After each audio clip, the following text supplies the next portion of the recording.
You're listening to a podcast from the Finnish Football Show.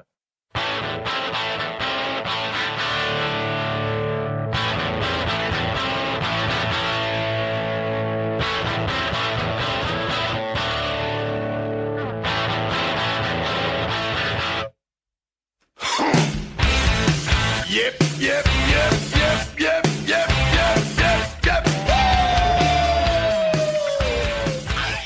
Yes, it's the Finnish Football Show. I'm Mark Wiltshire, and listen up, we're recording this for you on the morning of Vappu. Vappu is the 1st of May. It's May Day, very traditional holiday and celebration over here in Finland.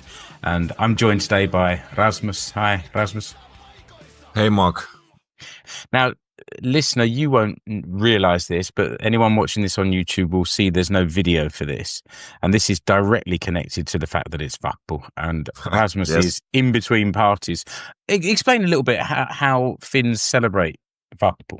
Just getting drunk in public places mostly. I don't know. It's a weird one. It's a weird holiday with. I don't really know all of the traditions and what is accurate and whatnot, but yeah, it's basically just people coming onto the streets. It's usually the first half decent days of the year in May around Vappu time. So people just go out, have parades, markets, and just mostly just focus on the binge drinking.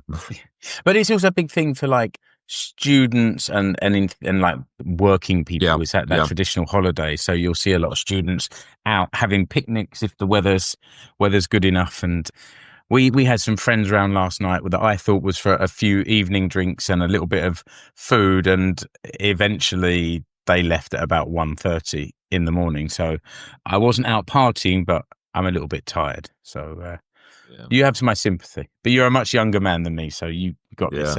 And you're going back out this afternoon. Yes, Nice. straight after this, and I'm trying to do some cooking while I'm doing this. So this is a bit of a morning for me, but yeah, it's all my own work. So That's right. Well, let's crack on. We're just going to have a little look through what's been going on in the Veikkausliiga and just an update, because it's sort of about a month in and sort of the teams have played 4 or 5 games so far, and I guess we're starting to see some trends. And should we start at the top and work our way down and just say a little bit about how each of the clubs is doing? Yeah, we can. Starting from the top must be a nice thing for you, Mark, especially. It is. Although, as I'm looking at the table, Cups are currently in the pole position on goal difference. I think it is at the moment. Yeah, they've conceded one fewer goal, but then it's Ashley Court also sitting on both on 13 points at the top there. And I can go first, I suppose. I think this was. When we did the preview, or Jules and Larry did the preview, they said that we could finish anywhere between 1st and 8th. And it's early in the season, but it's nice to get off to a really positive start. 9 goals scored, 4 conceded in 5 games is pretty decent. Similar to Cups, as I said. And the games have been, I don't know, a bit different. We've played a couple of teams. We played AC Oulu. We played Kortepää, Mariehamn. Now, they're kind of teams that you might have expected to be in the bottom half, and Oulu are sitting at the bottom, but Kortepää are 8th. They've got their first win. Mariehamn have got a couple of wins. So picking up points away from there, after those games, it seemed like, okay, they're sort of regulation wins, but actually, maybe they're more valuable than we first thought. Coming from behind in games against, I think, Oulu and Mariehamn is also important. Like, okay, we've conceded, but we'll go and we'll keep playing and we'll keep playing. And I think the first time it started to falter a little bit was maybe against HJK, but where we took the lead and we were 2-0 up with 90 minutes to go, and then HJK pulled us back to get 2 goals in the final 6 minutes. we weren't at our best on that day, and looking at the how the fixture lists are, HJK had a bit of a break, and HJK had been on quite a relentless run. So maybe there was a bit of tiredness in there, and HJK has been starting with much the same team. I would say pretty much the only change has been the last couple of games. Lauri Laine came in for Rasmus Karilainen. And one change at the back because of injury in the last game, but there's not been lots of changes, so we're starting to see a settled team. But maybe that had a bit of an effect at the end of that game against HJK. But very positive, very exciting football to watch. It's kind of grieve ball season 2, lots of movement. This idea that there's sort of 4 or 5 players on the pitch that sort of hold their position, and the others can go anywhere. Which is how it came to be that our left wing back was on the right hand side, putting the ball into the box to create the first goal against Oulu. That's kind of normal now. And at the end of last season, we lost Puru Hannala. He moved over initially on loan, but he's playing in Poland. And we talked about Kasper Paananen stepping up, and he's taken his position on the pitch. He's taken his number 10 shirt, and he's really, really stepped up, and he's playing really well. 4 goals in 5 games from that number 10 position, and just named, was it the Veikkausliiga Player of the Month or Buri Player of the Month? I'm not quite sure who gives that prize. Yeah, that actually escaped me as well. It's only the 1st of May, so I didn't actually see if there was the Player of April already. Something's been sent round. There's a photo of a playing card with his face superimposed on it, and the Kultainen Pelaaja, whoever it's been given by. Yeah, probably they are trying to appeal to the younger crowd with the playing cards and something along the lines of FIFA Ultimate Team or something. Right. I don't really know, but seems something that you see in the global big leagues. So makes sense that Veikkausliiga tries to do something like that as well. But yeah, it's been a really positive start for HJK so far. It's becoming quite a bit of a norm, maybe, that you guys start really, really strong and blow teams out the water early on, but then maybe run out of gas a bit later on in the season. That's obviously understandable when playing with such young squad, inexperienced squad, whose level is bound to drop at some points. I think I understand that there's something to do with the training in the middle of the season, that maybe doing strength training at a certain part of the season has maybe taken some of the energy in the past, and there's new people in place in that role at the club this year. So the club is aware of it. Let's see if they can come up with the right strategy for that not to happen this year. Yeah, that's obviously a thing you have to find a solution for, and you have to find solutions all the time, because those types of things are always changing around players and their fitness and whatnot. But the start has still been really good. The football has been entertaining, and there's not a team at the moment with a perfect record, so everybody's dropped points at least once. But 3 teams are undefeated, so KuPS, HJK and Inter, bit different teams compared to each other, obviously with Inter playing a game fewer than KuPS and HJK so far, but different types of teams. KuPS has been really solid. That's not been a surprise with the old Ilves head coach and old Inter head coach, obviously, as well. Jarkovic at the helm. His style of football is usually quite steady, pragmatic, focuses on defending well as a team, and then to be good on in transition moments, both in defense and in attack. So he spoke about, when he arrived at KuPS and before the season, he spoke about them having such a strong team. Now they are the defending champions obviously Sixten Boström is a coach that remained in the staff, even though Jani Honkavara left. I think he has done some work as the sporting director as well, or at least might do some cooperation with that department. But I don't think this has changed that much about how KuPS plays, but the elements of his football, like winning games 1-0, that's coming up pretty regularly, and that's not a surprise. So different teams at the top, but both have been good.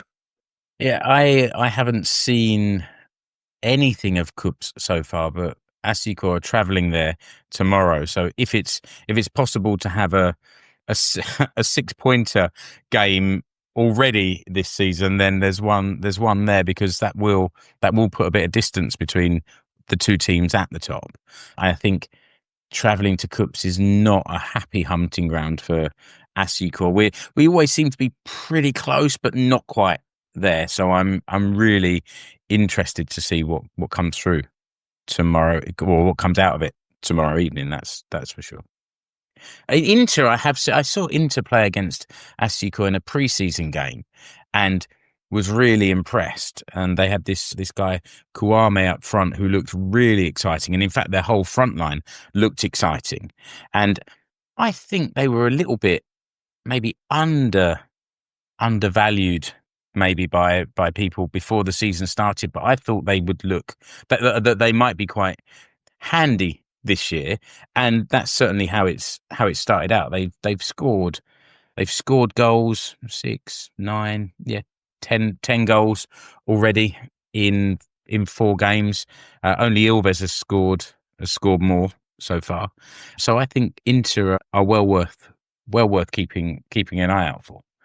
Yeah, I think one of the problems for them might have been the lack of goals, but that's obviously not been the case in the early games this season. But I don't think they have an established goal scorer or a number 9 as such. Jasse Tuominen is obviously a good signing for them, and returning to the Veikkausliiga. If he gets off and running, they might be really strong. And Kouame, he's a really, really good player, a midfield player that can play basically anywhere, and also can play in the attack as the false 9 or whatever the coach requires. So I think he might be one to watch, as in he might not be here in the Veikkausliiga after the summer.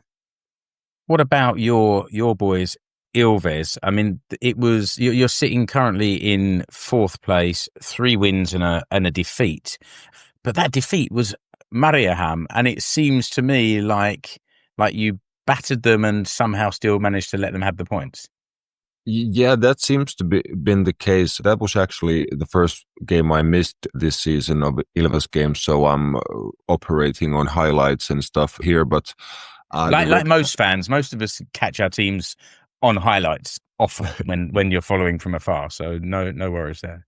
Yeah, that seems to be the case often. But yeah, Ilves, the game against Mariehamn, the red card at like the 4th minute was a strange one, to say the least. The good thing was that the referee gave an open interview after the match, explaining his decision and how he made the decision, and that he might have gotten it wrong because he didn't see that there was an Ilves player. It was probably Tatu Miettunen who was coming on to clear the ball and would have been there before the striker anyway. So that would have been one thing that could have saved Otso Virtanen from a red card. It was a weird situation. Not the first one with Virtanen. A pretty similar situation, I think, was against VPS last season, when he came out of his goal and did a bit of a miscalculation and took out the player and got the red card as the last man. So this time he took out one of our own players, Matias Rale, at the same time, but according to the referee, that didn't matter because he was going for the ball and also knocked out the Mariehamn striker. So I don't know. It was a bit of a strange red card, and it's always a shame that one team goes a man down. in the beginning of the match. It obviously changes. It can ruin a game if it's between two very even teams. Maybe it just made this one a little bit fairer. Marianne. Yeah, that might have been because it was really it was really close, even though Ilves was playing with 10. So they created quite a good amount of chances anyways, and got level from 2-0 down to 2-2, but couldn't keep it for long, unfortunately. But yeah, that's one blip in Ilves's otherwise pretty good start of the season. It hasn't been the most difficult, you have to say. You play shit teams like HJK. Yeah, well, everyone's had that bonus so far. Yeah. Everybody's got the 3 points against HJK now, but yeah, except Vappu, which obviously makes you delighted. Maybe. Yeah, exactly. Well, actually, I think for that game, I said that, for just one game, I'm going to be Vappu neutral, and people even then looked at me and was like, "No, no, you can't do that." But yeah, it would have been fun to see HJK go with four blanks right at the start of the season. Yeah, it would have been funny, and it would have been. Probably would have meant that Toni Korkeakunnas would have been sacked by now. They more or less said so in a statement, so that didn't happen. But yeah, the first game of the season against Ilves, I think they were really, really good for the first 30 minutes of the season or so. Then they got a bit passive and let Ilves back into the game, and then Ilves took control and won the game. That was obviously a really big boost for Ilves because it looked really difficult for big parts of that match. But a bit of magic from the 16-year-old Otto Tiitinen was enough on the opening day, and his winning goal gave us the 3 points. And then we beat Jaro at home, and I was actually in Kotka for the away match against KTP, and that was a nice 5-0 away win for us. Not something to sing about on the ride home and stuff, but and even from Tampere, it's a fairly long journey home from. It is, yeah. It's like 4 hours one way, yeah. Yeah, Jules went down to Kotka from Seinäjoki, and I think he left at 9:30 in the morning and got home at like 2:30 in the morning on the Sunday. That's brutal.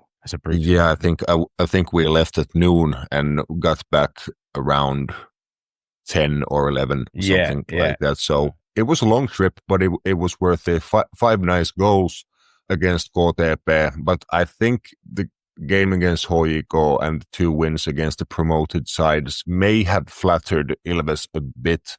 The performances against Jaro and KTP weren't that strong. They were good performances. They scored good goals, but they weren't at their very, very best. And even though we beat KTP 5-0 away, that game could have gone very, very differently. KTP had big chances when the game was 1-0. And I think even at 0-0, they had good chances, and that game could have gone very differently. But luckily for us, it didn't. And the game against Mariehamn was a weird one. Maybe we could have even got something out of that, even playing with 10 men with most of the game. So good start for Ilves all in all. But I wasn't getting carried away anyways with the 3 wins. So I think Ilves is just going to keep on grinding at this pace, and the challenges are getting tougher. Yeah, and we were here on the Thursday. There's 4 games, I think, tomorrow on the Friday as I'm looking at it, and then a couple on Saturday. So by the end of Saturday, there'll be another whole round of fixtures played. So it's not going to give the opportunity for anyone to really get away unless, like I say, KuPS could beat Asiko and the Inter and Ilves sort of drop points. But also, there is a chance for Inter and Ilves to close up on those at the top. If there's a draw and those 2 win, then it could start getting a bit tighter. And then in 5th place we've got Hucker, and that's the team I saw most recently. Their manager Andy Smith is he's got very particular brand of Hucker coloured glasses that he watches the games through. Yeah, he's a firecracker, isn't he? Yeah, and yet I thought on Monday, and I said before, this is a game where maybe HJK got tired towards the end, but I thought this was a game that Hucker created a lot of chances, and really bothered us without necessarily threatening the guy. A lot of shots over the bar and past the post and things like that in that particular game on Monday. But they found a lot of space. They were a difficult opponent to play against. And Jules and I published one of the Seinäjoki podcast on Sunday evening, and I said, Hucker's in 5th place. It's around about where they were last year. They're not going to be easy to beat, and they weren't easy to beat. That's exactly true. Andy then said after the game, we were magnificent. We were much better. And, our team has only been together for a few weeks. And this HJK team, they've been together years. They really know what they're doing. Like, hang on. 2 years ago, some of these were playing in the academy in Ukas or Ukkonen as it was 2 years ago. And, they're young players learning their trade. He's got this really funny way of making it seem like the whole world is against Hucker and that they're some village team that nobody knows anything about and they're really punching above their weight. It's quite funny. Yeah, he's a professional when it comes to his media training or his media performance. He's like Northern Irish Jose Mourinho. Yeah, that's true. And one can take that either way. Whether if you're a Jose fan, that's a compliment, and if you're not, then it's not. Yeah. Have you seen much of Hucker so far? I actually haven't. They are one of the teams I haven't seen much at all at this point. Obviously, looking forward to seeing them in the Pirkanmaan derby against Ilves in a couple of weeks. Yeah. It's on the 9th. Yeah, so yes. bit over a week. Yeah. So it's a Friday game, and I think it's some sort of a celebratory game because it starts 1931. I'm just about to mention that. Is that when Hucker was formed or when Ilves was formed? It's one of those, is it? That's the founding year of Ilves. Yeah. Right. Yeah. Okay.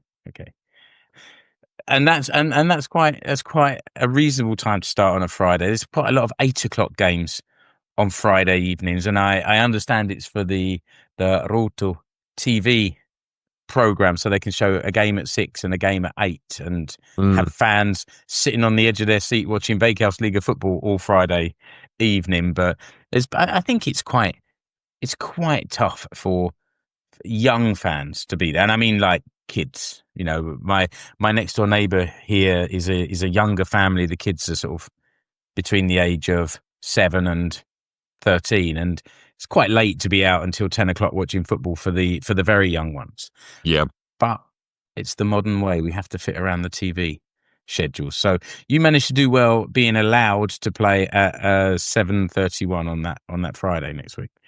Yeah, I'm looking forward to it. I think it's going to be a good Friday match, and hoping that both sets of fans are up for it on a Friday night, and the teams produced very entertaining matches last season in the Pirkanmaa clashes. So I think it's gonna be a good one, and looking forward to seeing Haka with my own eyes. But yeah, can't say much about Haka so far. I think their team might be a bit weaker compared to last season, but I don't think it's that big of a difference. They have some changes from last season, but I think they're going to be, as they usually are, a strong, difficult side to play against, but don't think they have what it takes to be in the title race or in the better positions in the table, but somewhere around 6th or 7th would be okay for them, I guess.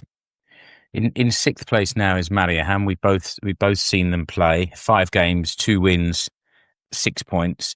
And if they can finish somewhere around that position by the end of the season, I think they'll be quite happy with that. They play very deep defense or low block. Both the same thing. For me, it's a deep defense. For others, it's a low block, and it's quite difficult to break down. And I think there's a few teams playing that way against the better sides, and it's for those better sides to try and find a way around them. The goal they scored against HJK was like the very final kick or head of the ball before half time, and I think we just switched off at the wrong moment, and Okereke sort of stooped and headed the ball into the goal. Other than that, I don't know that we felt that threatened on that day. It was not. It's never comfortable when you go one down, but we played our way back into it with some really nice football, and it seems that that's how Mariehamn have approached most of their games is trying to be defensively solid. I mean, it's still 10 goals conceded in 5 games, so it's a challenge. But I don't know. I still feel they might struggle, but there's probably so far 4 teams that look like they might struggle to push much higher than above the relegation spots. Yeah, I think it's all really tight. Mariehamn has 6 points, and Oulu is the only team at the bottom with no points at all, and most of the others are on 4 or on 3 points. So anything can change with 1 win here or there, and obviously Mariehamn has played a game more than most teams. So really important wins for them at the start of the season, because I really think they are going to struggle to stay in the league. I think they're really going to fight it out with Jaro maybe for the straight relegation, the bottom position. So I think it's going to be a tough season for them, but a positive start nonetheless. A couple of wins and interesting team and coach Gary Williams doing a decent job over there.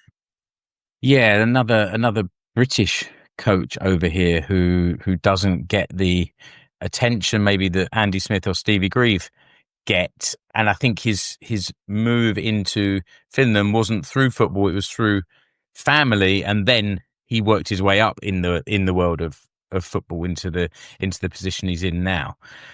Let's see. Let's see how they get on. Sorry, Johan, if you're listening to this week. I don't think Johan feels, especially this is Johan, the Mariehamn fan who did the preview at the start of the season. I don't think he's feeling super confident either. And I'm sorry we can't add any more optimism right now, Johan. And that reminds me, since we pulled all those guys together for those preview episodes, and we've kind of got a group, a WhatsApp group with a lot of those people and a lot of the guys actually making this podcast. Having them there and just getting little comments and little pictures of people on their away travels, it's made me feel better connected to all the other teams in the Veikkausliiga this season. And where sometimes a fixture might have slipped you by, there's always someone saying, "Hey, I'm off to this game, and this is what's going on." I think that's really nice. It's helping my understanding of what's happening in the league. That's for sure. Yeah. What about VPA? I haven't seen Vepsu play so far this season. 4 games, 1 win, 1 draw, 2 defeats. They're sitting there on 4 points at the moment. Any thoughts there? I think this might be the season that Vepsu is going to be in trouble. I think they lost many good players over the last couple of seasons and haven't replaced them with any sort of established Veikkausliiga players at least. So I think it's going to be a difficult season, and they might struggle to finish in the top half. I don't think they are getting relegated, but they might even have a bit of a fight at the bottom of the table this season. I think it might be a difficult one for them. And sitting just below them are actually the two newly promoted sides, KTP and Jaro, and we've both seen KTP play. I think when they played against Seinäjoki, okay, first game of the season, and although you expect everybody to be up and ready for it, it still takes the team a little bit of a while to play at that Veikkausliiga intensity. But I felt that KTP really challenged us in that game, really bothered us, and the game was a lot closer than perhaps we might have wanted it to be. And it took a couple of goal line clearances for HJK to maintain the clean sheet before getting a late goal scored from an incredible angle by Bojang, and we nicked it, to be completely honest. And since then, KTP have had a draw at home to Vappu and a win away to Jaro. Now, you'd say they are the teams that they should be really taking points off if they want to keep above those teams. Losing 1-0 at home to HJK and 5-0 at home to Ilves, okay, but taking points from those other teams is going to be important for them. Yeah, really important, and especially the win in the last game against Jaro away was a huge one for them. If they got beaten by another promoted team, that would have been maybe a bad sign for them at the start of the season, because I think KTP's team is really strong. They've invested in the team heavily with Petteri Forsell's astounding 3-year contract. Really rare for a player in his 30s in Finland to get such a big contract. But for a club that's just promoted as well, they're not like guaranteed they're going to be in the Veikkausliiga for the next 3 years. Yeah, and I think they are trying to guarantee it with signing big players for big contracts. They're at least investing in their team, and that's obviously good for the whole league as well. Really experienced players they managed to get to Kotka, as in Joona Toivio, Atom Tanaka, HJK's really experienced players, and others. There's a young kid from Ilves, Arttu Tulehmo, who's on loan at KTP, and there's experienced players, really good players, and then there's young, exciting players. I think their squad is really good. You shouldn't be getting relegated at all with a squad like that, so they're going to have to pick up the wins to get themselves towards more reasonable position. I think closer to the top 6. They are 8th now, but yeah, it's still so early. So I think they're just going to have to keep on going, and especially beat teams that are below them. And and below them immediately in the table at the moment is, well, it's Jaro and HJK have got very similar records at the moment. Let's mention Jaro first, because they're sitting in 9th, and they're a really physical team. I mean, HJK has had a couple of games against them, one in the Liga Cup, one as a pre-season practice game, and really physical players, getting kicked up in the air. And I don't know if that's going to be enough for them to survive this season. They've played 4-1-1, and that one that they won was against. I've now lost my place. Where am I? That one they won. That was the first game of the season against Mariehamn, of course. Yeah. The second game of the season was against Ilves away, and I think they were really decent against Ilves. Obviously, Ilves had two goals from set pieces, which helped them to get the lead and a good foothold in the game. But I don't think Ilves were that great at all that match against Jaro, and Jaro played really good. They challenged Ilves all over the pitch. They could keep the ball surprisingly well and created chances. They were really close to a spectacular bicycle kick equalizer right at the end. It was the literally the last kick of the game. So that could have been very different for Ilves. Jaro wasn't really far at all from gaining a point at Tammela. And did you notice this physicality as well, or am I just being a bit harsh? Maybe, yeah. They had good athletic players in defense, in midfield as well as the striker. What's his name? Kamara or Sissoko? I don't know. One of those. One of those two up front. Yeah. Yeah. I think it's Sissoko who scored the goals.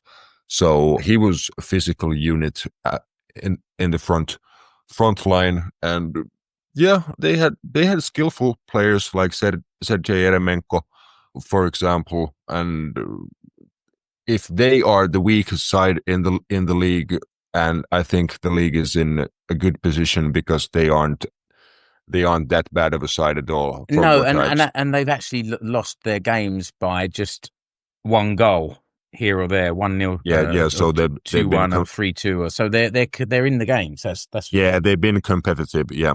Yeah, and it's Sissoko's there at the moment with 4 goals in 4 games, so he's one to watch out for as the season. Yeah, progresses. I think they have a good chance of being well better than, for example, 8th last season. So I think they might really fight for staying in the league. It's going to be difficult, but they have a chance. Can you say the same for HJK? Do they have a chance of staying in the league? Yeah, maybe a slight one, unfortunately. But yeah, I don't think anything is lost for HJK either. Obviously, they lost their first 3 games, and it was a bad feeling around the place, and all the fans, supporters, and the media calling for Toni Korkeakunnas to get sacked. It didn't happen because they managed to beat Vepsu. Teemu Pukki scored his first goal back in the Veikkausliiga from the penalty, and they were okay against Vepsu, who obviously got red card in the first half, so made it a bit easier for HJK. But I don't think anything's been lost in terms of the title race either, because there's a new rule, or how do you say it, when it comes in terms of the fixture list in the end of the season, when the championship round, the top 6 teams play each other. Last season they played each other once, now they're going to play each other twice. So there's a huge amount of points available in the matches between the teams fighting for the title. I'm pretty confident that in a relatively short time, HJK will be up there with KuPS, SJK, Inter, and Ilves. So they would be the 5th in that order, coming from behind. So it's going to be a tough, exciting battle throughout the season for the top spots. And I don't think anything has been lost for HJK yet, but they have to start winning and performing at the level they know they can. They obviously got in a few very good and famous players even, so they have to do a lot better, and it was pretty clear that if it's not going to get better, they are going to do something. And I think that's still something that's looming over Toni Korkeakunnas's head at the moment, that it's not going to take much for everyone to want him sacked, and maybe bring in the former Huuhkajat head coach Markku Rivekanerva. For example, he's been mentioned, as well as the former Inter coach Jose Ribeiro, who is available in the summer when he quits his time in South Africa. Yeah, Ribeiro would seem to be a good fit from the kind of stature of him as a football manager. Yeah. And what he achieved with the national team, although I mean, whenever someone leaves their job, it's often because it's gone sour towards the end, but there'll be a lot of love for him, and a lot of HJK fans will also be Huuhkajat fans, and will, I think, connect with him in a really positive way. You would think so. Not that I want to talk anybody out of their job. And not that I want into HJK to get a good manager that helps them back up the table. Let's leave things just as they are right now. That said, they when they came and played against us in the second game of the season, for the first 15, 20 minutes, it was all them. And I mean, Pukki poked the ball past the goal in the first minute or two, just past the post, and hit the post a couple of times as well. So it's that they're not firing on all cylinders, but they're not absolutely awful. Obviously, they've got players there that can play football. Yeah, nobody wants to hear this, but they might have been a bit unlucky in the first games. Maybe even against Ilves, they might have got something more out of that one. And it sounds like against the SJK, they were good as well until the red card. After that, it's difficult. Obviously, against Gnistan, they were poor. They were really poor in that game. But the penalty that was awarded for Gnistan, in my opinion, was a really soft one. So even there, the winning goal of the game came from a bit of a dubious penalty. So not big margins, but nobody cares about the losing margins. Are they big or small? It just matters if you win or lose, especially at HJK, who everybody expects to win all the time. So that's just the nature of the business, unfortunately. But yeah, they have a really important run of fixtures now. I think they play Inter away next, and then they might face a couple of the promoted sides or sides at the bottom. So they might put in a decent winning streak and climb up the table quite quickly. Yeah, and sitting just below them is Gnistan. I felt like Gnistan were doing quite well, and now they're currently sitting second from bottom with just one win from 4. Lost 3-2 to Haka away, 3-0 away to Inter, 1-0 away to HJK, as you said, and then lost 2-1 away to Kups. It's actually, when you look at it on paper, that's quite a tough start to the season, because apart from HJK, the others are all sitting in the top half of the table. So that may be part of the story. And their next games are against Mariehamn, Oulu, SJK, and Jaro. So maybe they start to look a little bit more like they were last season after those 4 games. Yeah, they might, but yeah, I watched the match, Gnistan's first home game of the season against Kups. They had the opening of the new main stand over there, so they are now able to play at their proper home ground with the home support there. So that's obviously nice. That's a fair point that they had their first 3 games away as well. Yeah. Yeah.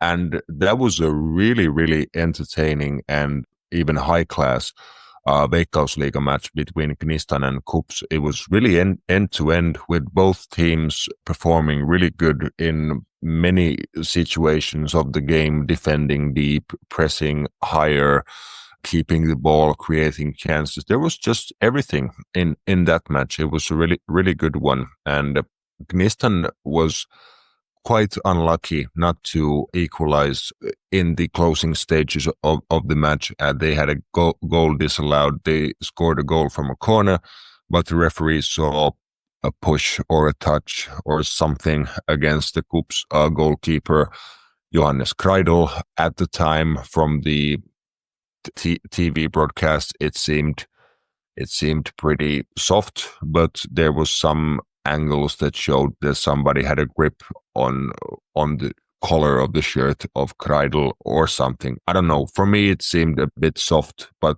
yeah, there's still no VAR, or at least it's not being operated in all of the games. Maybe only in the cup games or the last games of the season or something like that. But so yeah, similar to the trial that was in place last year. Really? Yeah, I don't have the details on that if we are going to see the VAR system this year or not, but that might have been one of the cases that it could have helped the referee and could have helped Gnistan to get the point they might have deserved against Kups. But this time, unfortunately for Gnistan, not. But they played good from what I've seen them against HJK and against KuPS, maybe against the best sides in the league. Obviously, Gnistan has a decent budget. They have the third highest player budget. How is that? Yeah, that's a bit surprising. Yeah. Do they have a wealthy benefactor who's like bankrolling the club, or have they sort of raised money and really going for it this year? Not to my knowledge, they don't have like private person who's bringing in loads of money or something along those lines. I think they got a decent insurance payout for the fire of their stadium, and they've been able to invest the money they get from Ruutu, which is a bit over €500,000 a season for every team in the Veikkausliiga. Okay. And you also get the 300,000 from UEFA nowadays, and they've been able to bring in a bit extra on top of that even. So they have a really strong squad with good experienced players in the team, adding even star quality in Evgeny Bashkirov coming from VPS to Gnistan. They have a good experienced team, and they should be fighting for the top 6 places at least, I think. And we get to the bottom of the table now with AC Oulu. And they're another team that's had to play the first 4 games away from home. And I actually watched some of their first home game against Inter. And you can see from their pitch why they've had to play away from home. They still have a grass pitch up there. They're right up sort of from Helsinki. It's 6 hours or so on the train. It's a long way north. And they need a bit more sunlight and a bit more rain and a bit more grass on that pitch. And, starting 4 away games is not the ideal start. But then I asked a friend for their perspective on AC Oulu, and I'm giving no names, and I'm not going to read their whole message out, but their opinion was that the problem with Oulu is kind of they're trying to play a style of football that maybe doesn't suit their defenders, and where other clubs have defenders that are comfortable on the ball playing out, maybe Oulu doesn't yet, and also they were playing that way on that pitch, and there was one incident. I don't know if it led to a goal, but one of their midfielders basically got tackled by a divot and sort of fell over on his face, and they're trying to play sort of nice football and short balls out from the goalkeeper that the defenders weren't comfortable either in themselves or with the pitch that they were playing on. So that maybe they need to have a little bit more direct style and try and not play themselves in trouble. Yeah, it seems so. The last game in which Inter beat them 4-1 in Oulu's home game, they had 57% possession, but only 7 shots and accumulated only 0.21 XG from that game.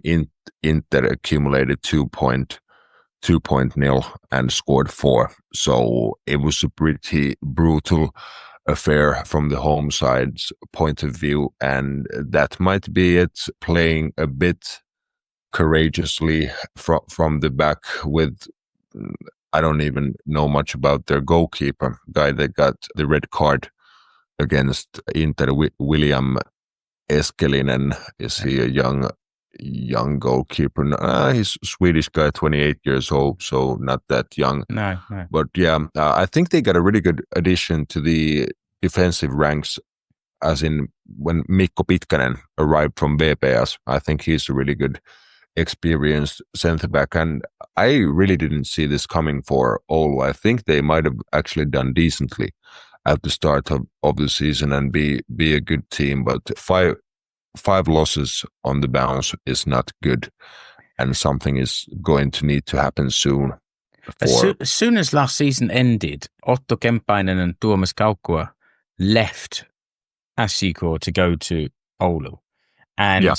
you have to think that there's a bit of money on offer up there as well, and perhaps it's just taking time to come together. I don't know. They again against HJK in Seinäjoki, they weren't bad. They caused us problems, but maybe just not quite strong enough at the back to sort of keep us out. I don't know. It's definitely a tough start.